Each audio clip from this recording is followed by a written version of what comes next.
بسم اللہ الرحمن الرحیم۔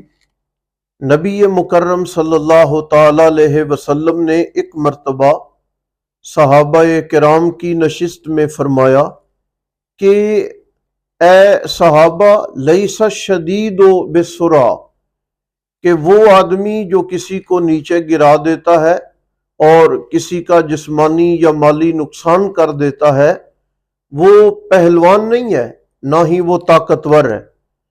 صحابہ بڑے حیران ہوئے، بھلا وہ آدمی جو کسی پہ قابو پا لے وہ پہلوان نہیں؟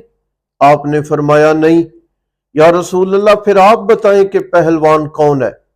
حضور اکرم صلی اللہ علیہ وسلم نے فرمایا، انما الشدید الذی یملک نفسہ عند الغضب، اصل میں پہلوان بندہ وہ ہے کہ جو غصے کے موقع پر اپنے آپ پہ قابو پا لے اور اپنے آپ پہ کنٹرول کر لے۔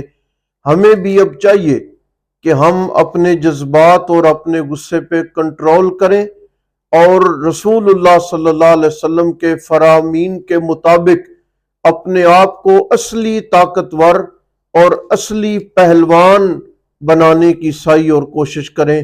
اللہ عمل کی توفیق دے۔